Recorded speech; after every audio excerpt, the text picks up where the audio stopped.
Showtime, everybody!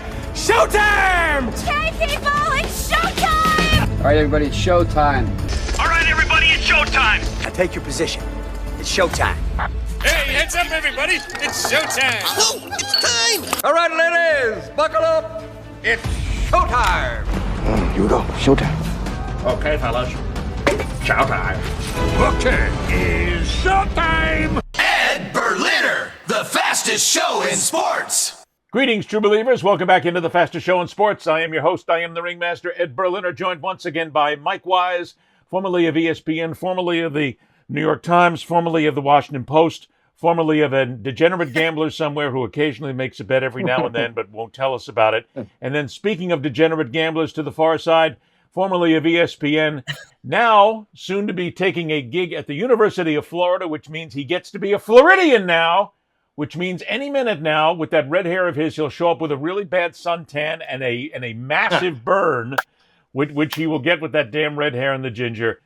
There's Kevin Winter. Congratulations on the new gig, and buy a lot of sunscreen, big boy. You're going to need it. Yeah, it's funny. Last week, if everyone notices, this is why I haven't been participating in the show recently, because that's my living room right now. It is just jam-packed with stuff. But last week up here, it was 102 degrees. I took my shirt off outside walking around because I was sweating my ass off, moving stuff out of my basement. And within 10 minutes, I got a sunburn on my shoulders. And I went, well, I guess I'm just getting prepped, huh? You better get used to 102 degrees. Come on, that's in the shade in Florida in December. You got nothing to worry about, man. I mean, it is the surface of the sun in Florida, so yes, you are definitely going to burn, my man. You're going to fry. I've never given stock tips, Mike, but I'm going to tell you right now. What is it? Banana Boat or Copper Tone? Buy stock in those two products right now, because it's going to skyrocket in a week when I arrive in Florida. Well, we hate to lose you, but for all the good reasons of getting a new job, I'm sure there'll be more details later. Congrats, Kevin. You deserve all of that and more. And we're happy for you. Thanks, I'm guys. happy for him, too, because it makes he's a little bit closer to me now, which means he can buy me those lunches that he's owed me over the years. So and also say this. There may be a way, I'll say this, and here's the tease, and you can find out next Friday. Hopefully a public announcement is going to go out next Friday. And I may be able to find you some replacements along the way. That's kind of what I'm going to be doing. Okay. I'm getting a hint. Hint here. Let's just say you may lose me, but Ed, keep this show rolling for a little bit, and I may be able to say, hey, you guys want to take a shot at something? Oh, I'm keeping the show rolling, man. We got way too many people who are pissed off at me, pissed off at Mike. They get pissed off at you. I mean, it's... What have you done since I've been gone? What have we done? We have changed the world for the better, but we have not been able to do it with somebody who needs SPF 600. And you're going to need that. All right, let's go ahead and get rolling. Please stop already. Kevin brought this up before we started talking here, Mike, and I think it's fair to start here as well. We got to. It's like, there's one of those moments I'm having here. We are already seeing people like the ESPNs and so many of the world saying the Pittsburgh Steelers are Super Bowl contenders. Why? Please, save us. Why? I mean, they cut a nice deal with the Miami Dolphins. They get Jalen Ramsey, who's one of the better cornerbacks in the NFL. But they have to send Minkah Fitzpatrick, one of the better safeties in the NFL, to the Dolphins. And we'll get to the Dolphins here in a couple of minutes because I got to say something about them. But again, with a 41-year-old quarterback, as Kevin has mentioned several times, this is not a Super Bowl contender. The Pittsburgh Steelers will not contend for the Super Bowl this year. They will not. Fans, get over it. And I got friends of mine in Pittsburgh, guys. I got friends of mine in Pittsburgh who are going to hammer me for this. Because they're going to say, how can you say that? We're ready to go. We got a great defense. We're shoring everything up. You're not going to do it. It's a long way to go, and Aaron Rodgers is not going to make it. I mean, again, it's this incessant nonsense that happens in the summertime when we're hearing that the Cowboys are going to go to the Super Bowl, the Steelers are going to go to the Super Bowl. No, you're not. It's not going to happen this year. It's just not. Yeah, it's awful, but I don't care. I'm one of these people that Okay. don't watch the NFL draft, don't watch, and actually don't even get into the football season until it starts. But I get it. I mean, Pittsburgh has such a long and historical fan base. From their announcer back in the day, the terrible towels, Myron Cope, and to all the years into the Super Bowl years from Bradshaw on to Roethlisberger and in between. But yeah, I mean, if you just look at the AFC, you don't even have to look at the NFC, but you look at the AFC, there's at least 7 teams I would put above them. Of course, Buffalo, KC, Baltimore, Cincinnati. Cincinnati. Wait a minute, Kevin. Did you just say Cincinnati? Yeah. Yeah, Cincinnati. Joe Burrow's coming back healthy, baby. Pittsburgh's not the third. I mean, Pittsburgh's not even the second best team in their own division. Yeah. So I don't, that, and I see the Steelers having a Jets-like season next year. I think it's going to be Jets 2024 all over again with Rodgers. Holy goodness! Why? It's a good thing you're in Panama and people can't track you down, because you would have Steelers fans showing up at your door. First off, that's music in my ears. There was nothing better than last year than the Jets spitting the bit and puking all over themselves after everyone got all excited when Aaron Rodgers was coming back. Look, this goes to a bigger issue, and I'm not sure there's any way to fix it. But every time in this downfall, this is also what happens when sports networks only view the prism of sports through 2 sports, the NFL and the NBA. And occasionally a little bit of hockey somewhere. That's all you want to do is talk about these 2 sports. That's all that they're trained to do, and all the producers are trained to do. Okay, but wait a minute. Stop it there. Why? Now, there's a simple reason why, and I want you to tell me. Simple reason. Ready? Simple reason. Laziness. No. Laziness. Nope. What is it? Nope. Money. Because ESPN has a financial, Fox has a financial, Amazon now has a financial. They all have a piece that they have to get involved in with these sports. They all make gobs and billions of dollars from them. So you've got to keep it out there, because you have that platform of the Sports Center or the shows, whatever it is, or the social media to drive people to watch the games, download the games, see the games. It has nothing to do with lazy. It has everything to do with greed. Everything. Well, agreed. And what we talked about last week, Ed, about the Cowboy. Why would you possibly talk about the Cowboys in the middle of summer or even at the start of summer? Well, it's playing the hits. The NBA and the NFL is still playing the hits, and it's beyond. I think it's beyond just the contractual thing. But I mean, there's tons of other stuff out there. We could lose all our audience right now and talk about the Florida Panthers. I mean, we could talk about Carlos Alcaraz, toughing out a 5-setter in Wimbledon. Nobody's listening to that. That was an awesome match, by the way, wasn't it? That was an awesome match. It was great. It was great. Yeah. But nobody's talking about that right now. It's like the shelf life is gone. It was 2 minutes. To this point as well, I have one of my best friends in the business. He's a producer at ESPN. He's a producer of Major League Baseball on radio.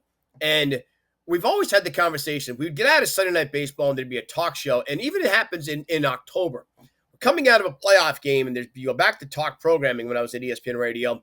And immediately they go right to what happened in the NFL that day, or what's coming up in the NFL tomorrow. And it's like, for the love of God, what are we doing? Part of this, I understand your point, Ed, about the financial aspects. But here's my point of the laziness. I don't think there are enough hosts and people on air, and also people behind the scenes, who know how to talk about baseball. Let me also rephrase this.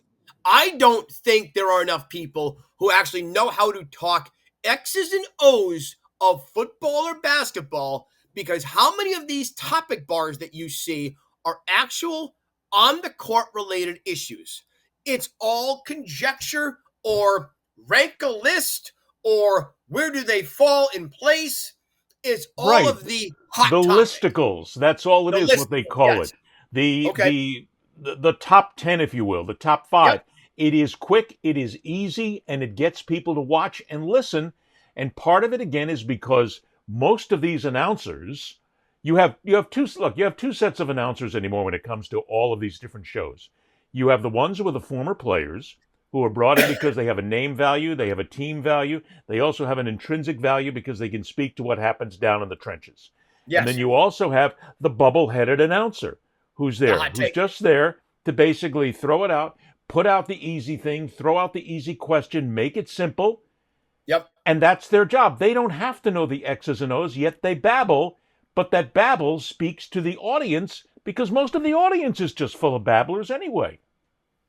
Two of my favorite guys at ESPN to do breakdowns are Tim Legler and Dan Orlovsky.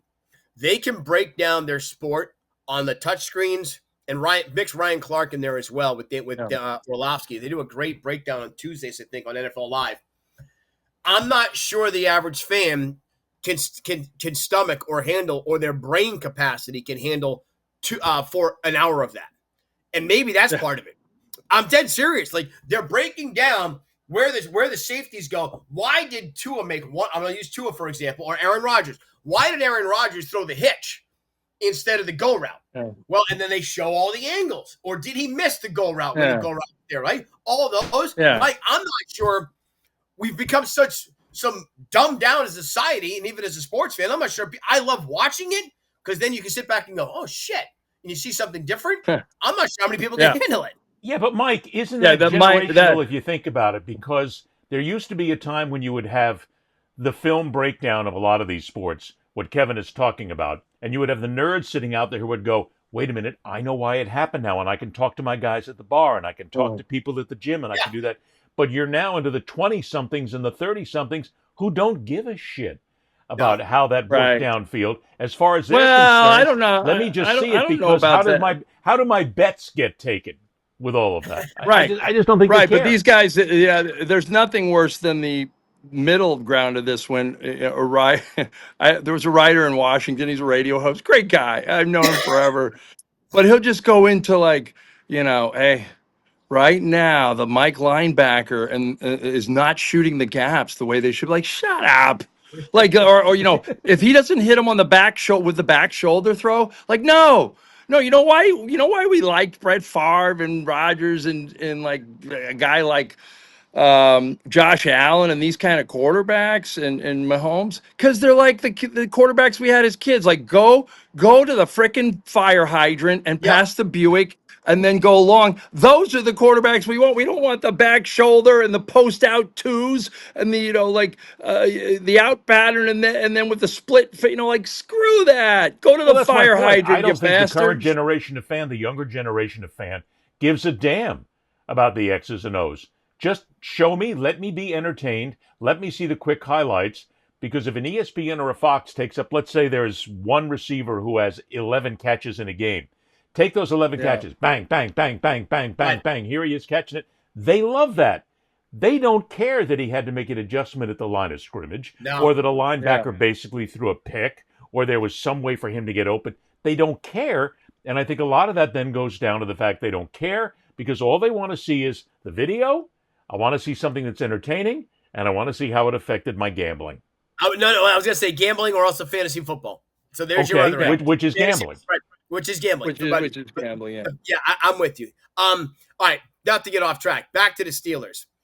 You mean to tell me it was a good track, though, and it needed to be said. It was a really good track. Like, we went down that rabbit hole quick, and look, I'm going to miss taking you guys down these rabbit holes. I'm not going to lie. This is also how you get, this is also how you do an hour show or 2 hour shows. We're going to train some people this way. The thing with the Steelers, you mean to tell me you replace you got a cornerback, but you replace a good safety. By the way, you might lose TJ Watt somewhere along the line here, right? Because he wants a new contract. You bring in DK Metcalf. That's good. I like DK Metcalf, but you lost Pickens. So there's your swap. Did you upgrade? Probably. And you bring in Aaron Rodgers. Huh? And you think that puts you in the Super Bowl? Yes, they do. Let me say this.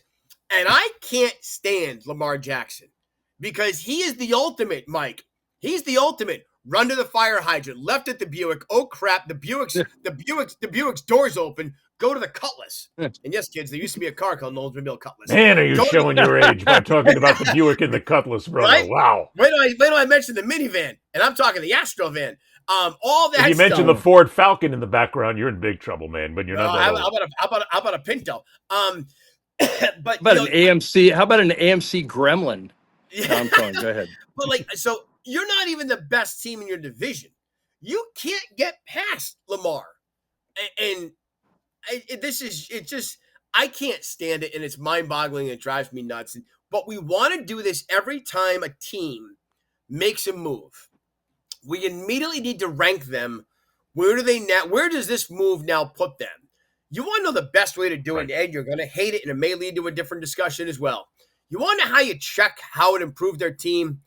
Go to their odds to win the Super Bowl or win the division or their conference. If the odds don't move, then the actual smart guys don't believe it's a big deal. That's real simple.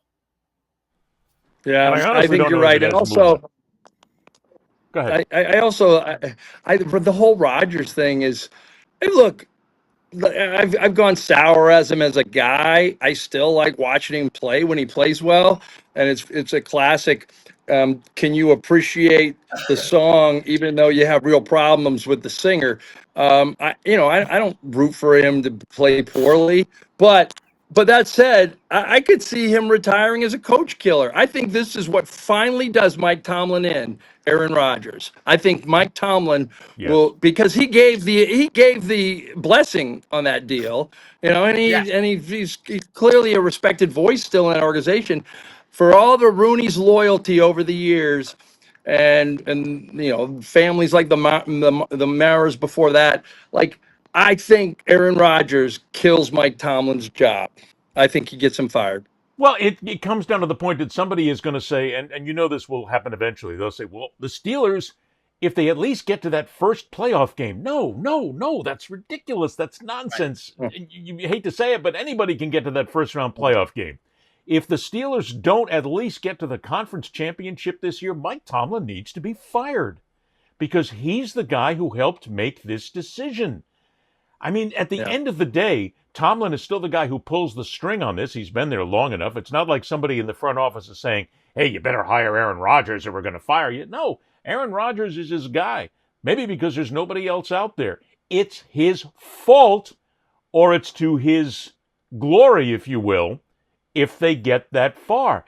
But there's just, as Kevin pointed out, the guys with the crooked noses, and everybody else looks at this and says, you put a 41-year-old guy who's sitting there on his last lap, that's not a reason to say you're a Super Bowl favorite. Not happening. Yeah. You know what? Tomlin will be a hot commodity if he does get fired. By the way, he will be rehired somewhere else. Sure, because he's showing a track. In fact, God forbid if the NFL got to a place where the NBA did probably about 10, 15 years ago, which was you knew there was progress when there was a black retread coach. Like, it wasn't like the black guy got a job and did a bad job and he never got a job again. Like, Mike Brown is up for the Knicks job right now. Oh, my God. Like, Mike Brown's had like 3 or 4 jobs.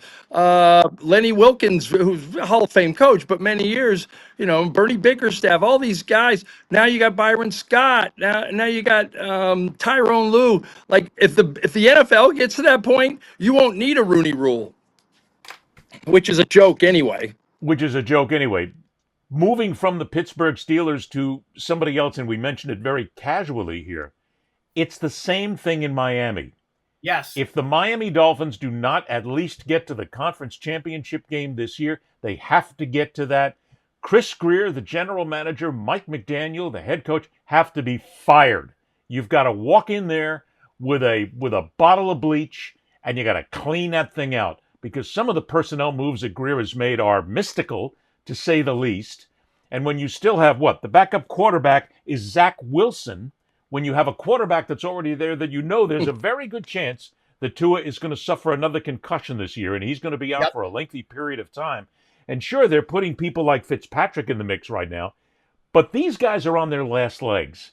And it goes to the owner who basically said, well, don't worry about it. They're okay for 2025. He could have subtitled that by going, but if you don't get it done this year, you're out and looking for jobs. And I don't see either Greer or McDaniel becoming hot commodities if they're out there.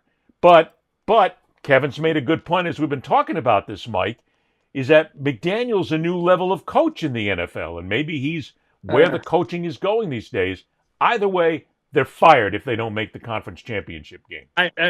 Here's my take on McDaniel real quick. I hate the term, if he's not a taskmaster, he's a player's coach. And, sort of you get the hard ass in there, Schottenheimer types. Eventually he wears that as welcome. You bring in the soft guy. And Bill Walsh defied every stereotype there ever was about being a hard ass because he was such a cerebral guy and he was very successful at it. But I don't know, something like I know it's a cliche. Mike McDaniel does not inspire me at all. I don't think anybody would run through a wall for that guy. I look at him and I go, I feel like going up to him and going, hey, Mike, your pants are on fire. And he would look down at them slowly and look up at you and go, why, yes, Mike, they are. He's a dullard. He's a dullard. He's the esoteric. He's the esoteric, thoughtful, intelligent, brainy coach who, in many ways, when something happens, you would expect an old-time coach to basically get in a quarterback's face or the receiver's face if a play was wrong. You come back to a McDaniel and it's like, don't worry, John, everything's okay. It's going to be fine. We'll talk about it in film study and look at it, but you're going to be just fine. Mike, inspire me, damn it! Give me something to fight for. This story's for you because I told Ed this off the air before we got started, before you jumped in. So last year, anytime we had a game on ESPN Radio and we had time during the week, I would talk to a player or one player from each team that we were doing for Football Sunday. Yeah. And anytime we had the Dolphins, last year we had Miami, I got Raheem Mostert, the running back for the Dolphins. And Raheem and I are on the air, and I asked the question. It went out for public consumption. I said, Raheem, I need you to kind of explain Mike McDaniel to me here, Coach McDaniel. And he started chuckling right away. I said, this guy seems like a diabolical offensive genius. He's going to diagram some. I said, he looks like he's going to diagram some pretty cool stuff when he's got the personnel, and it's going to work. Like when everyone is functioning, that first year he got there, that offense was pretty good. I said, but he doesn't seem like the kind of guy that I want to lead. Having me lead a motivational speech for. And Mostert just started cackling. And I said, so that's accurate. I said, we're not running through brick walls. He says, he's not the guy giving the breakdown speech in the locker room. Let's put it that way. But here's my question. How many players in today's day and age, and I know football players are the utmost, you've got to have that breakdown in the locker room. You want to go busting through that door. Not push the door open gently like Mike McDaniels would hold it open for you. How many players can actually be coached in today's day and age? Because a lot of athletes, not just football players, this goes to football and basketball, and sometimes even baseball, but let's go those two sports because you can be coached as an individual. How many of them actually been coached? Or how many of them have been told over the years, don't worry, we're getting our butts kicked, but you're doing just fine. Everyone else is not helping you. And I don't think we are in a, we could do the get off my lawn thing. I mean, we are in a part of society in which the idea of putting up a kid up against the locker is like Bob Knight used to do is not only abusive, it's a fireable offense. And I'm not saying you have to do that, but I still think that it's by and large, it's sanctioned violence. It's a car accident, pads and helmets. But football is sanctioned violence. If you're gonna put your body and life on the line, you want somebody who's a little bit crazy. And it goes back to all these guys. Like, I just think that at some point you want a little crazy in that locker room because what the sport is. Make this, and it's a shame because I could have had it probably ready at this point, although I don't know if I could have played it or not. Al Pacino's head coach in On Any Sunday, where he is in the face of the players before they head out, is exactly what you want. He's a broken down man. He tells them all he's broken down. He gets it. You got to get out there and you got to want it. And the way he does it, that's what you want. But again, I think Kevin's point is well taken. I think we've gone past that. Look, even college coaches won't get in players' faces anymore because they don't want to Yeah. get caught assaulting the player, or they don't want a player saying that the coach was mean to me, which is what we're hearing in a lot of this right now. And guys, stay there for a second. You can't have the player say to the upper management, the coach was mean to me, because the player is then going to say it's either he goes or I go. And if you're that high level of a player, they're going to keep the player because they need you to win. They can find another guy who can come in and placate you. Right? Well, you're right, and it's no, you're right. I think there's a real fine line. Like Jeff Van Gundy told me this once when he was coaching the Knicks back in the day. He goes, if I don't have a good relationship with Patrick Ewing, I'm gone. And I still have to walk that fine line of motivating him and saying, get off your ass and work this summer, stop eating. But I have to have a real relationship where he respects me. I can tell him what I want to say, but I can't be a dick. I have to have a real relationship with him. Pat Riley said this once, and I still believe it. He said, he goes, I go, how do you get the attention of all these guys? And he goes, you know why? Because I see it as I'm governing 12. I'm not governing 12 guys and making a team. I'm governing 12 different CEOs of their own corporation. And all of them in their lives have people that tell them what they want to hear instead of what they need to hear. So even your mom and dad and people in your life that should be telling you what the hell's going on and what you need to hear, that you don't have equitable relationships with them because they're dependent on your income for survival. So Riley becomes the guy like, I'm going to be the last guy on frickin' earth that tells you what you need to hear, and I don't give a crap. And if you want, I'm not going anywhere. And it's one of the don't few most of them things. need it though, Mike?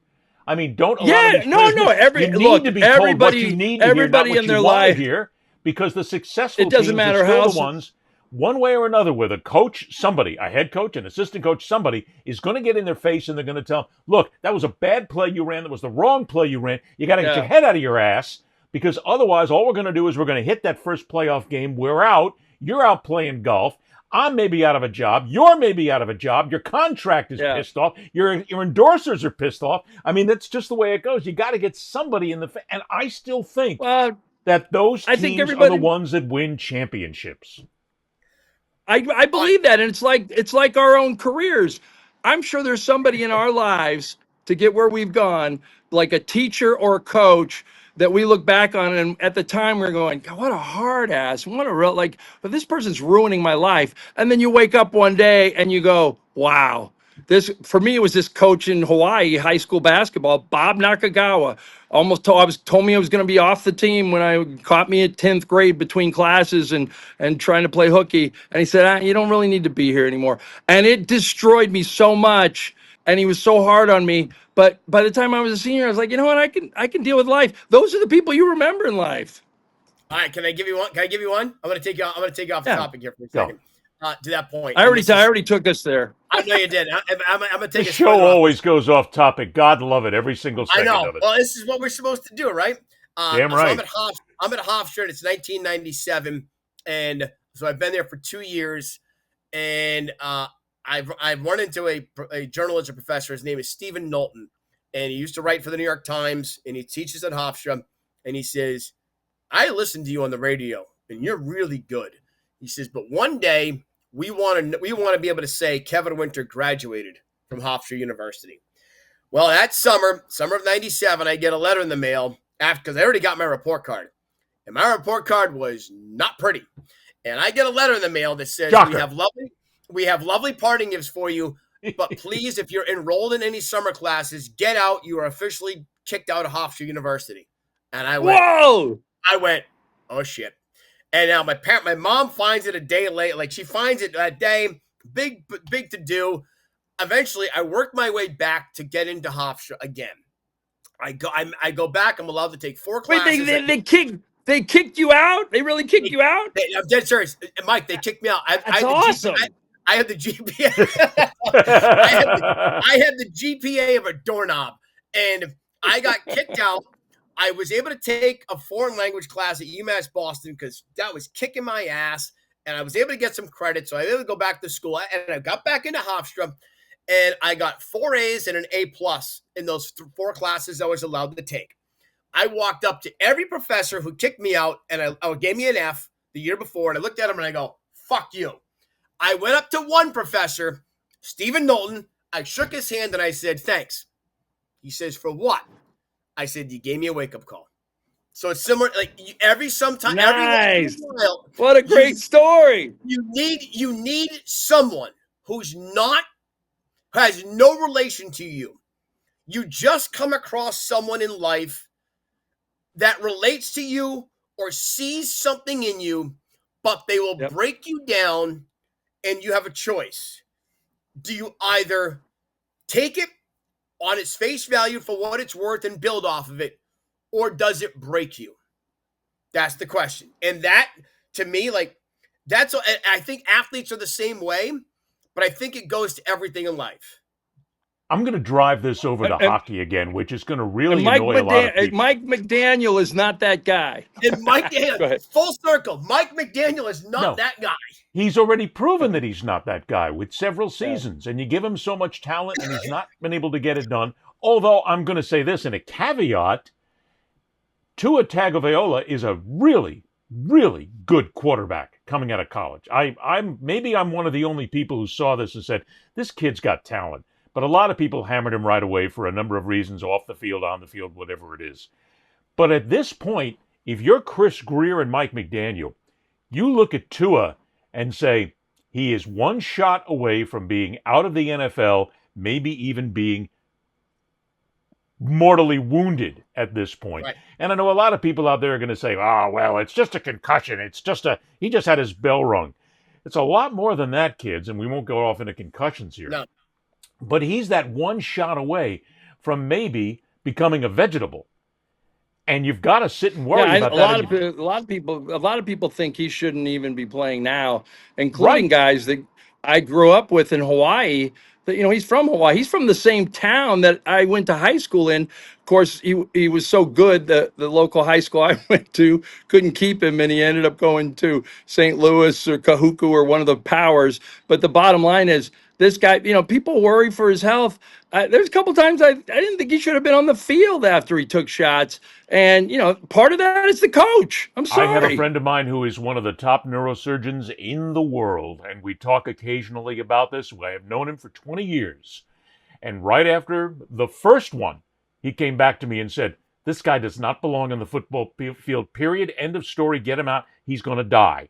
And every single time something happens, I get a message from him on Tua. He goes, this guy is one step closer to becoming a vegetable. He needs to be off the field. But the fact that Greer and McDaniels, specifically Greer, have not prepared this team. Look, we can go back and I can make a quick comparison here to Mike Tomlin. They didn't prepare for the fact that they were going to get to the point at quarterback where they'd have to put a 41-year-old relic in there instead of being ready with somebody and getting the next generation ready. They haven't done that in Miami. Zach Wilson, come on. Cut the nonsense here. They're not ready for this. Tua goes down, the season's over. Can I take you back to this? And this goes to Greer, but it also goes to where we are in the NFL. When Tua was up for a contract extension, he was like, it's now called the next in line. You may not necessarily deserve that quarterback extension. Trevor Lawrence got what, $50 million right after Tua or right before Tua? It's somewhere in that line. They all got him together. Did Trevor deserve that contract? No. But you had to give him the money or you lose him. I did not think the Dolphins should have given Tua the money. You have to at some point you have to make a decision.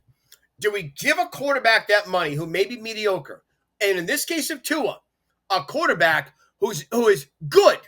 He's good. But the risk of him going down for either for a long period of the season or forever exists. And I'm not talking blown knee. I'm talking here. Yeah. Right? So there's I think part of this goes back to the Dolphins were put in that position of it's now Tua's turn for the kick at the can of the big free agent deal. They went, what do we do? Because if we don't, he's walking. And that also is the trouble with today's NFL. No matter how good of a quarterback you are, if you were a high draft pick and your turn comes up, you're going to get that second paycheck because someone inevitably is going to take a shot at you. Sure. Or Look at Kirk Cousins. I mean, he was the next in line, and the Vikings to this day regret paying him.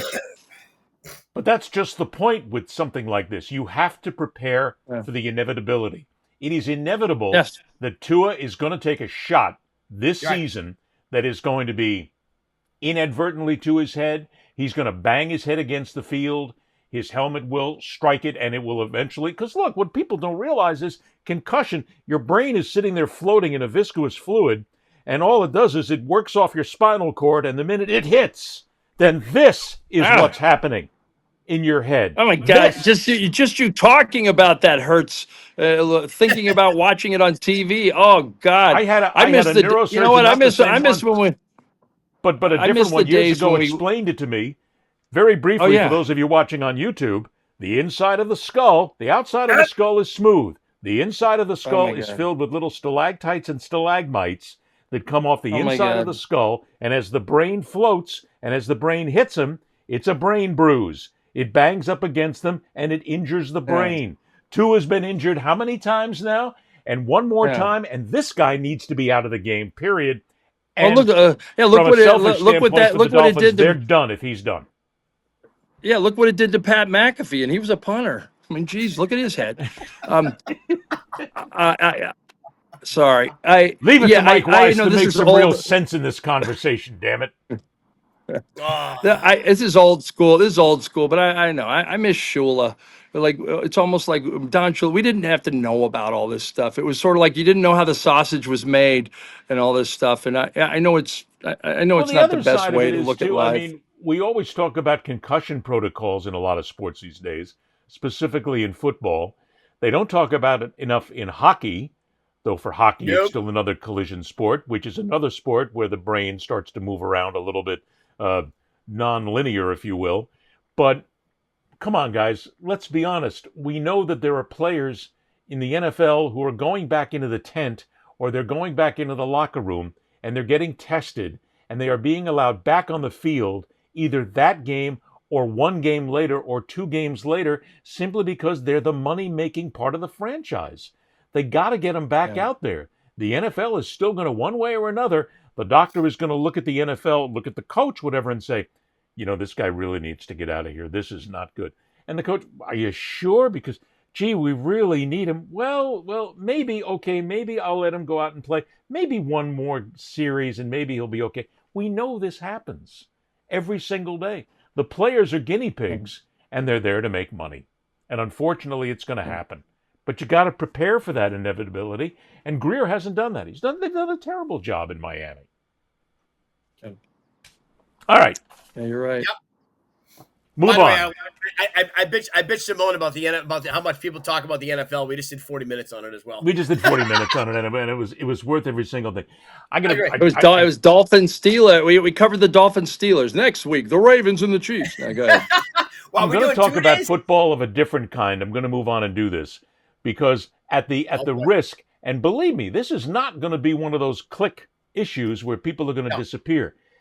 I am sick and dog-tired of hearing people tell me how the U.S. men's national soccer team is on the verge.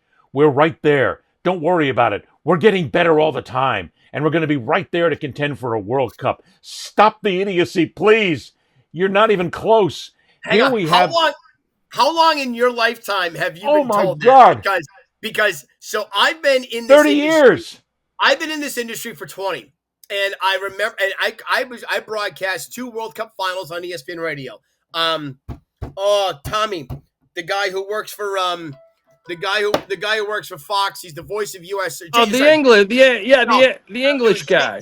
JP Delacamera and Tommy Smith, the little Irish guy. Tommy Smith, Tommy Smith. Yeah, he says a guy scores a goal and he's like, the equalizer, the equalizer. And they put it in the onion basket. A little bit of the onion basket. Put the onion basket. I love that guy. But I learned so much about soccer, and and JP is the voice of U.S. soccer, men and women. They grew up on. He called the Rose Bowl, the women's match in 94, the 99ers. The one, I asked about that. Listening to U.S. soccer. Oh, they're there. They're where? Where's you? Like they're coming. So do what? They're coming. Because- They're not even breathing hard. So, yeah, I'll see you. You can see yourself out on that one. Bingo. So, thank you. I'm with you, Ed. In my lifetime, I would love to see the U.S. soccer make a Final Four. U.S. men's soccer. Men's soccer. Sorry, men. Right. This is all men. Women, different play. Yeah. You're on a different plateau. Arguably, the only sport of them all where women right now are better than men is U.S. soccer. I don't think I'm With the stepping out of bounds there. WNBA creeping up a little bit every game. A little bit. Okay. Okay. But go back to it. So the U.S. men's soccer, if they ever made a World Cup Final Four, that to me would be a miracle. Because Never going to happen. Yeah. Not in our lifetime. Did they make a quarterfinal in our lifetime? A couple years ago, they made a They made quarterfinal? I think 2002, a World Cup in, I don't know where it was. Was it Germany, Italy? Germany, I think. Yeah, and they made it to the final 8, then they got beat by Germany 2-0, I think, 2-0, and that was a big deal. I think there's progression. I think there's progression, and the bottom line is that Show me. here's the bottom line is soccer is more, soccer is more I don't want to say marketable, but there's more interest. You see, like it became like a whatever, an urban hipster thing to get a Chelsea or Manchester U jersey a few years ago, and now it's people actually have English Premier League teams that they like in this country, and they never had that before. So, And why do that's they when like I say English Premier teams? there's Because progress they're in that good. way. But is the greatest player in the world ever going to be from America? Probably not in our lifetimes. You're right. But still, won't happen. But still, I lived in Mexico for 3.5 years. Now I'm in Panama. These are soccer crazy countries. When I watch the World Cup down here, oh my God, it's like it's a religion. Going to a bar here is a cultural experience. But see, here's the That point, said- Mike. I'm not knocking soccer. This is not about knocking the sport of Yeah. soccer, because it's brilliant around the world where it is played at a certain level. But here, But it's never gonna be our number one. it is never going to be our number one. It is never going to be Yeah, our I know number that. 5 sport. It may not be our number Well- 8 sport when it comes down to a lot of what's going on here. Because here we have the U.S. men's national team in this event, this Gold Cup event, that is made up. It's another made-up tournament for no other reason than to shovel out interest in the World Cup coming up and make sure that people watch, buy tickets, show up, especially because it's now here in America. They beat Costa Rica 1-0 to win a quarterfinal game. And they're celebrating like it's a champ. They're celebrating like it's the New York Knicks celebrating over the Boston Celtics, where they had won a championship when you just won a second-round game, for crying out loud. Hang on. And they have Hey, players. give them their moment, Ed. No, I'm not going to get in the moment. I'm going to back Mike here. A couple of years ago, it wasn't last year's Gold Cup, CONCACAF Gold Cup. It was the 2 year, one section before that. We won the Gold Cup. We beat Mexico in Las Vegas. It was awesome. Yeah, up yours, Ed. Up yours, Which Ed. in the world, I know. look at soccer means nothing. You beat Mexico. Because it was Brazil. It's CONCACAF, so Brazil's in there as well. But But I get this part. Some of these countries aren't bringing their A players for these non-World Cup events. Thank you. I understand that. And here we are as an American team bringing the best that we've got. And okay, occasionally we'll win, but occasionally we'll get a quarterfinal win. And you've got players on the men's national soccer team, the players themselves, who are talking about this win going, this makes us badass. No, it doesn't make you badass. It's Because kind of, the only it's thing that kind of would like make the you that might. point is if you actually contended for the World Cup, and it's not going to happen. America's not going to win. America will not be in a World Cup final for my lifetime. Won't happen. Okay, that's fine, but it's still like the Mighty Ducks. You know, they weren't going to win the midget hockey world championships, but they still were going to win a couple big games. And the Mighty Sure, Ducks have were fun with it. That was a fun movie, Ed. That was a fun have movie. fun So with just it. enjoy the damn ride, Ed. I enjoy. Kids are Look, trying Mike, to play I soccer. enjoy the damn ride when they're out there playing because I still can enjoy soccer. I used to call soccer when I was a kid. It was one of the first pro sports that I got involved in. a long time ago with the North American Soccer League and the Fort Lauderdale Strikers. I was a kid, for crying out loud, on the sidelines. I appreciate the sport, but don't keep trying to shovel it down my throat that the U.S. men's national soccer team is getting better. You've been saying that for 30 years, and they're not better. As a matter of fact, the rest of the world looks at the U.S. men's national soccer team as if they're a bunch of amateurs playing on the pitch, and they were paid $20 to get out there and kick the ball. That's the way the world looks at it. Ready? So, like we do with NFL schedules, you get your favorite team's NFL schedule comes out, and you look at the schedule and you go win, loss, win, win, loss. If you're another country and you're in a draw for a World Cup with the U.S., how do you look at the U.S. in that? Do you look at it? Oh boy, we're gonna have some fun here. All right. That's how they look at you it. want to do? God, do you also pull the wings off butterflies, Ed? It's just No, I do kicking not. a little I leave small guy butterflies when he's alone because they're down. beautiful creatures that have a lot to He's do kicking with a the small will. guy when he's down. No, but All again, right. I appreciate it. I want them to win. I want the men's soccer team to do well. I want the women's soccer team to do well. But people are claiming that it's important for us to win at the World Cup because it's good for national pride. Oh, stop, will you please? Come Well, on. I could tell you why soccer's never going to be number one real quick, and the same reason why baseball has lost so much interest over the years. NFL. It's societally. We're used to scoring now. We're used to easier offensive rules. We're used to fantasy leagues. We want points. Soccer takes a while to score. Baseball, you used to have conversations at the ballpark with friends. Now everybody's got phone neck.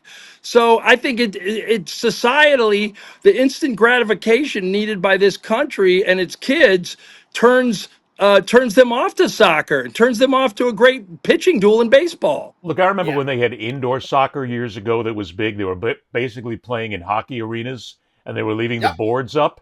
And I mean, that game that was a gas. I mean, I love that sport because you had scores that were like 15-12. I mean, you had guys bouncing it off the walls, and it was fun, but then they stopped it because they claimed it wasn't the purest sport. Who cares? It was entertaining. They just didn't market it well, and they lost that. So, no, I want them to succeed, but stop telling me that the U.S. men's national soccer team is coming. Can I do a quick? Can I do a quick name drop? Sure, go ahead. My one. So if you drop Pele, we're all going to. I'm not going to brag. I'm not going to brag too much. But for like the sucky rider, slovenly athlete world, I'm like a decent athlete. But the one thing I can't do is golf or play soccer. And so they got me for some charity game, Mia Hamm's charity game in D.C. like 13 years ago. And Kobe Bryant was in the game, and and Carly Lloyd and all these big stars, and what's Mia Hamm's?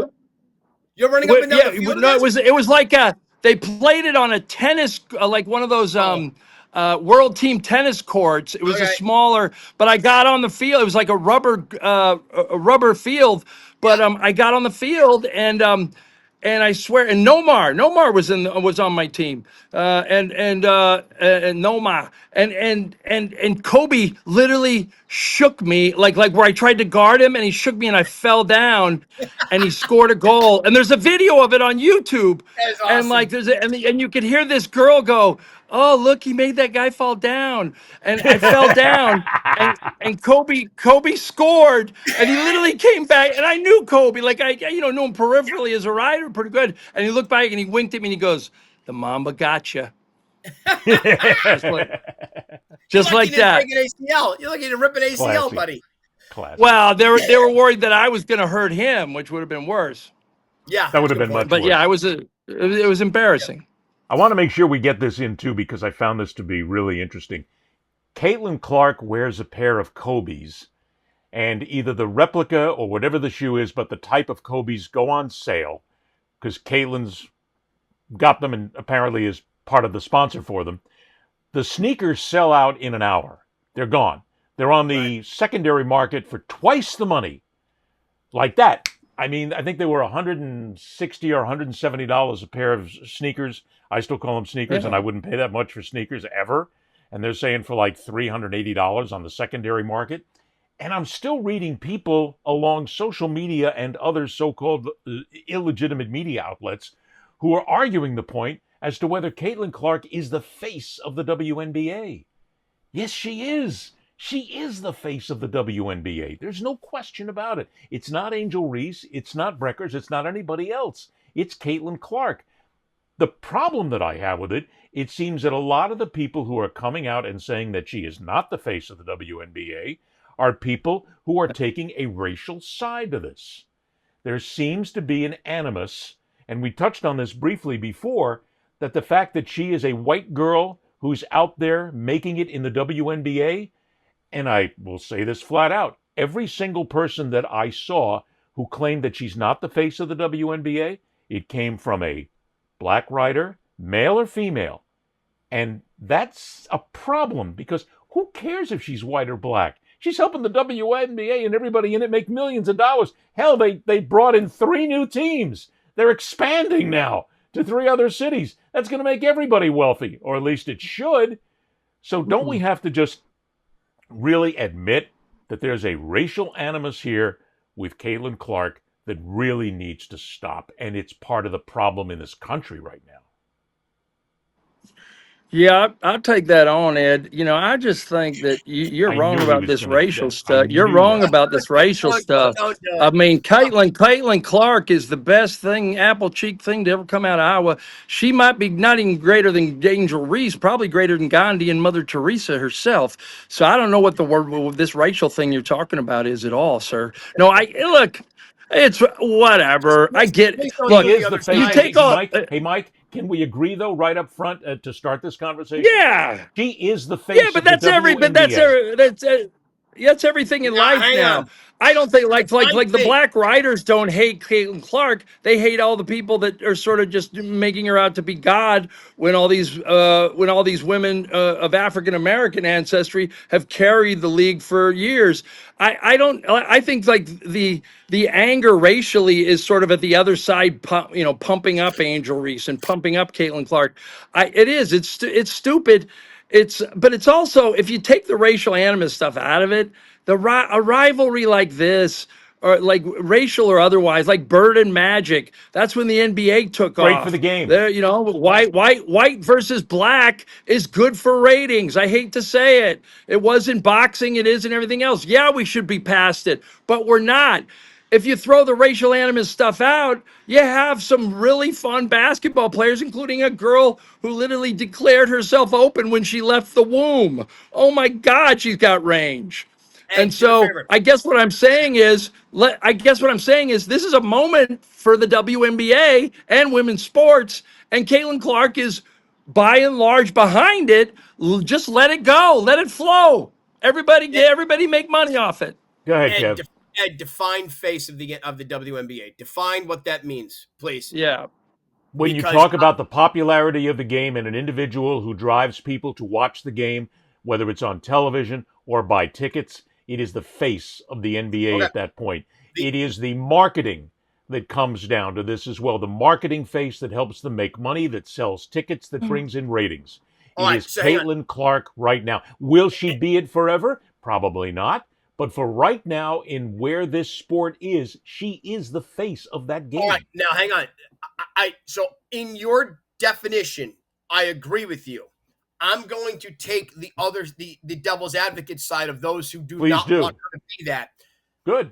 Because before she arrived, the best player in the WNBA was A'ja Wilson for the Las still is. Correct, for the Las Vegas Aces. She is the best player. What happened is Caitlin became the marketing tool, the marketing engine that the WNBA got behind. So those, and maybe this is where black-white comes in. Maybe this is where black-white comes in, because the best player in the game, and Mike, you're right, she still is the best player in the game. The other options are Ionescu and Stewie for the New York Liberty. That's why you're the 2 best teams in the league. The best player was black, but the marketing engine train that came in and got behind Caitlin, they said, we're going to push Caitlin. Was that fair to A'ja? I don't know. And let me phrase this. No, it wasn't fair to A'ja Wilson. But she was the best player, and the engine is now behind Caitlin. But is Maybe there that any is doubt where the- whatsoever in what you just said, Kevin, that somewhere in the league offices of the WNBA, whether it be high, low, mid-range, whatever, Caitlin Clark is coming in with all this hype out of college that absolutely they stood there. Somebody said she's excellent. She's a great white player. We are going to push her because she is a white player, and we need more white people to come to the games. We need them to buy tickets. We need their daughters to be involved, and white helps us make marketing right. It's a terrible look. Don't anybody out there hit me and say, Ed, you're a racist. That's not the point of this conversation. By the way, same the shit point of happened this with Larry- conversation same shit is happened what with Larry marketing Magic. is, and the marketing says she comes out, she's great in college, she looks good, she's easy to work with, she's easy on the eyes, and we can make her fit as the face of the WNBA. Is there any doubt that happened? No. Here's the thing. I don't know how you call someone a face of the NBA. I mean, it says more about the league and their ineptitude if, in fact, that's the case. Because while the marketing engine is one thing, like a face of the league. I hate that term because it to me it rotates depending on who wins it all that year, whatever. Yes. I don't think that Caitlin Clark is playing on a 500 team right now and has not won a championship and didn't even get through a playoff round last year. So to be considered if you believe in the franchise, face of the league stuff, you got to win a title and be in people's living rooms at the end of a season on television before you can do that. That's what I think. And if you want to say that it's just a person, a moneymaker, like Jeremy, a novelty act like Jeremy Lin was for the Knicks years ago, and everybody wanted to see that. Sure. Yeah, that's good for a while, but at some point you got to back it up with a championship. Correct. But here's the other side of that coin. Remember last year, Caitlin's rookie year. How many teams, when Caitlin came to visit, how many teams had to move their game from the smaller venue to the bigger to the bigger NBA venue because of the Caitlin factor? And this is where, Ed, to your point, this is where the WNBA capitalized. The WNBA season basically happens like a month after the women's college basketball season ends. You play college basketball into March or April, Final Four, draft, maybe a couple of weeks off, and boom, away you go. They took, to your point, Ed, they took that marketing engine, which was already created by the NCAA and Nike, or whoever her sponsor was right there in front of them. They had a major national push, and they could make money off it. And they just took the train and pushed it and gave it a second locomotive. That's all they did. Right. And the fact that Mike's point is well taken too, and I've mentioned this as well. She is the face of the WNBA right now. Will she be next year? Maybe not. Maybe there's somebody else. Maybe another player comes up. But for what the WNBA needs right now, they're jumping on that bandwagon because at the end of the day, it's not about great basketball. It's about money. And that's why it's interesting that Caitlin Clark comes out. She becomes the face of the WNBA. More people are going to games. The ratings are up. And they have 3 more franchises that are announced as expansions. It all works in order. Wow, and they're flying, and they're not flying charter anymore too, which she's indirectly or directly responsible for, which is huge. Yeah. So that's I'm sure they are flying charter now. They're not flying commercial, which is just crazy.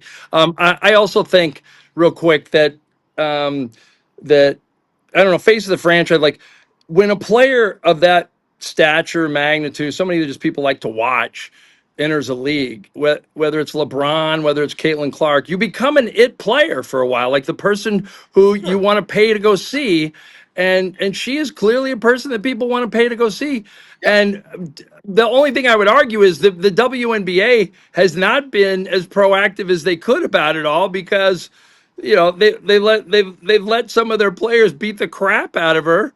They've also I think they had to have a say in her possibly being part of the Olympic team last year, and they were all against that. They wanted to play it. They almost Why? wanted it both ways. They wanted their cake and eat it too. They Why wanted do you think they Caitlin's did that, money Mike? that she brought in, but they don't want to show disrespect to the players' union, who's pissed off that Caitlin's got all this attention and their players haven't. And I really believe that part of the reason she was kept off the Olympic team was because they were hedging their bets on the money that they were going to make in the regular season of the WNBA.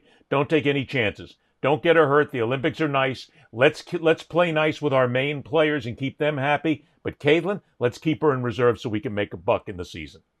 Right. But didn't they wait? Wasn't there a WNBA Olympic break? No. Hang on. So ready, Mike? This is what you're referring to. There was actually the WNBA All-Star Game, which happened before the Olympics. Was the Right. WNBA non-Olympic All-Stars versus the Olympic team, and the WNBA non-Olympic All-Stars beat the Olympic team with Caitlin, Angel playing together, Yep. and a couple of others. They beat the Olympic squad. That's And right. that's when everyone went, uh-oh.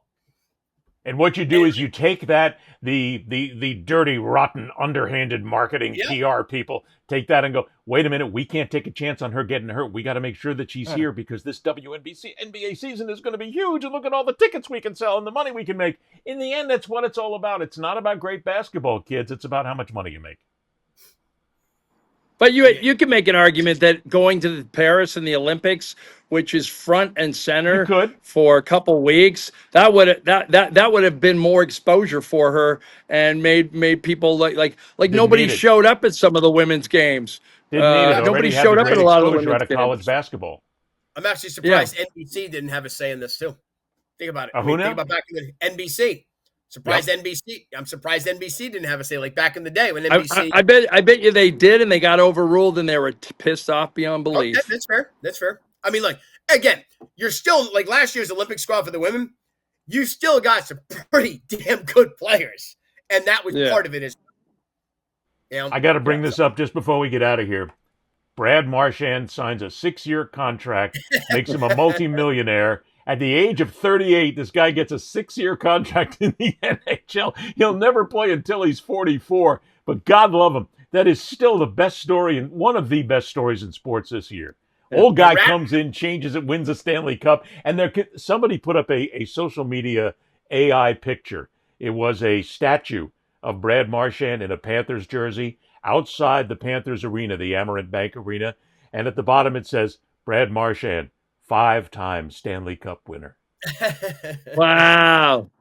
Well, that's I love it because for one of the few times in the American labor movement, ageism hasn't been a factor. It actually helped him. I like this. And I'll tell you, we can get into this in weeks to come and years to come.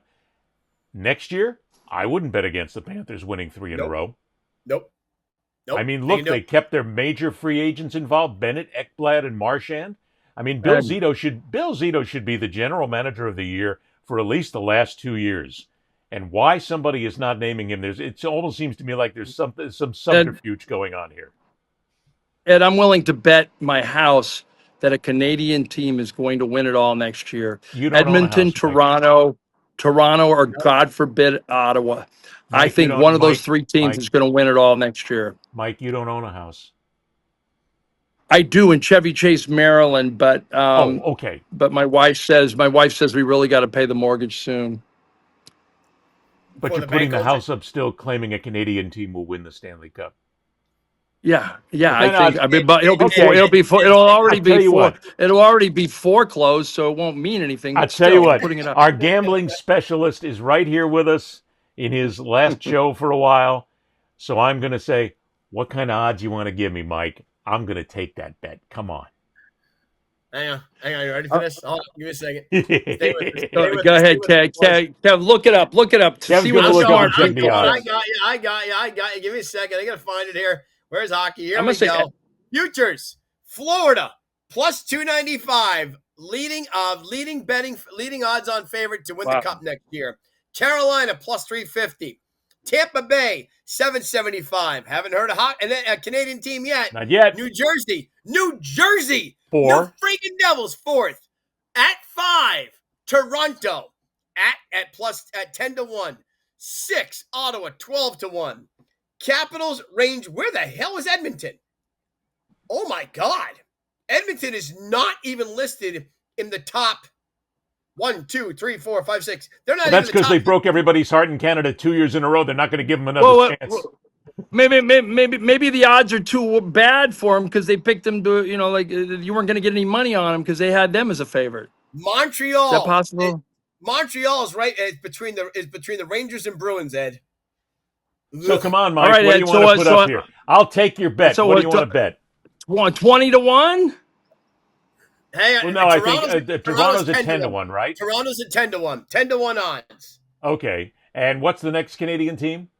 Ottawa, 12-1. 12-1, okay. So you got 10 and 12-1. You got two teams in there in the top 12. What do you want to give me? I'll take that bet. What do you want to give me? All right. So wait. What's the odds? What odds? Well, first of all, it was your house, but I don't want to take your house. All right. So 15-1. You put up like 50, and then I pay you. You pay me 15 times that. You're betting a Canadian team is going to win it. I'll put 50 on that right away that a Canadian team won't win it, and you go ahead and you pay me on that 15-1. No, it'd be the other way around because all the U.S. teams have better odds. Hang on. This is how it works. Mike puts 50 up. Ed, if they win, you pay him 15 times 50. Right. Mike, if no Canadian team wins, you pay Ed 50. That's it. That's how this works. No, see, I'm not doing that. I'm not doing all right, that. so let's do it. So what? So about how about for 10 that. I want to make some money here. I want to make some change. Huh? How about for 10? Okay, all right. Yeah. All right. All right. Yeah, you're good. All right. Whatever. All right. Hey, Kev. Kev, good luck with the job, man. I'm telling you, how are we going to do this now? We're in a gambling society, and winter's leaving. How are we going to do this now? We're not going to be able to do any more. Well, we'll get a real odds maker on here. You guys gonna have to call occasionally and just say, "Hey, how does this work again, Kev? I need you to come on for 10 minutes." What?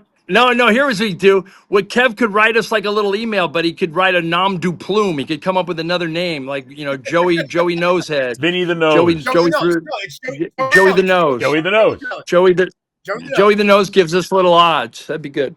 So there's what we have to do. We have to continue now. We have to, moving forward, if we have a gambling segment, we'll have to have it blacked off. The voice will have to be changed. It'll say Vinny the Nose underneath it, and it'll just be. It'll just be that so that nobody knows who it is. It's complete. Nobody knows. Yeah, we don't know that it's Kevin or anybody. We don't know who it is. Kevin, good luck in Gainesville, man. Thank you, brother. Good luck in Gainesville. We'll definitely keep talking. Like I said, you're a little closer now, which means there's more lunches and dinners and drinks in our ways of thinking now. I won't have to get on a plane to do it, which will be. That's fine. I can't believe for the first time in my life I'm rooting for the Gators. All right, let's go. Let's go. Well, you don't have to.